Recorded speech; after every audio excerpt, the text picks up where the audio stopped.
शेतकरी मित्रांनो नमस्कार. तर सर्व शेतकऱ्यांना सध्या एकच प्रश्न सतावतोय. कुठलाही शेतकरी आज जर एका दुकानावर आपण खत खरेदीसाठी गेलं तर सर्वात महत्वाचं आपण युरिया विचारतो की युरियाची बॅग मिळेल का. परंतु सर्व शेतकऱ्यांना एकच उत्तर मिळतंय की युरियाची बॅग उपलब्ध नाहीये किंवा उपलब्ध असेल तर त्याच्या वाजवी किमतीपेक्षा खूप मोठ्या प्रमाणात किंमत ही सांगितल्या जाते. तर मित्रांनो पीक जे आहे पीक आता सध्याच्या कंडिशनला नायट्रोजन म्हणजे नत्र खूप आवश्यक आहे. त्यामुळे शेतकऱ्यांची मागणी जी आहे की नत्राला म्हणजे युरियाची मागणी मोठ्या प्रमाणात वाढली आणि त्याच कंडिशनला आपल्याला खत मिळत नाहीये. तर त्या ठिकाणी अटी घातल्या जाते की युरिया मिळेल, युरिया सोबत तुम्हाला इतर खत घ्यावं लागेल. तर त्यावेळेस शेतकरी एक विचारतो की तुम्हाला 10-26 द्या किंवा 18-46 द्या. 10-26 म्हटलं तर ते सुद्धा उपलब्ध नाहीये. त्यानंतर 18-46 DAP मागितलं तर ते सुद्धा उपलब्ध नाहीये. तर मग शेतकऱ्यांची खूप मोठी अडचण झालेली आहे की पिकाला आता नेमके वाढीच्या काळामध्ये युरिया तर द्यायचा, युरिया उपलब्ध होत नाहीये.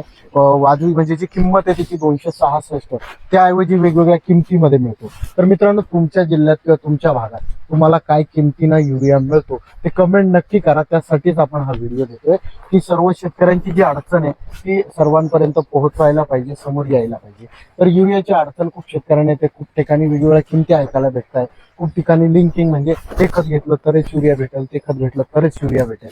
तर युरियावर आता बरेच जण शासन म्हणतंय की आपण नॅनो युरिया दिलाय, नॅनो DAP दिलाय, तर ते एक्सेप्ट करत नाही. बरेच शेतकरी त्याचा वापर करत नाही. तर त्याची जर आपण फवारणी केली तर त्याची फवारणी तुम्ही केली काय, किती प्रमाण वापरलं आणि त्याचे रिझल्ट हे कसे राहिले हा सुद्धा प्रश्न शेतकऱ्यांपुढे आहे. बरेच शेतकरी वापरतात परंतु त्याच्या रिझल्टचे काही संभ्रम शेतकऱ्यांमध्ये आहे.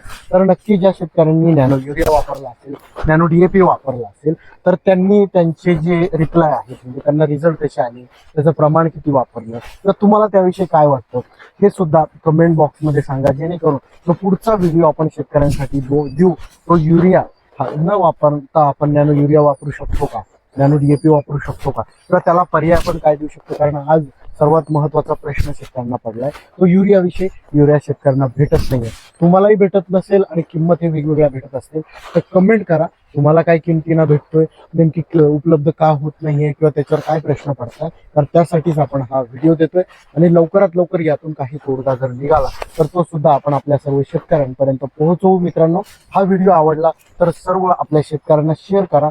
जे नत्र ज्या शेतकऱ्यांना आवश्यक आहे, युरियाची आवश्यकता आहे त्या सर्व शेतकऱ्यांपर्यंत हा व्हिडिओ शेअर करा, व्हिडिओ लाईक करा, जास्तीत जास्त शेअर करा आणि ज्यांनी सबस्क्राईब केलेलं नसेल त्यांनी सबस्क्राईब करा.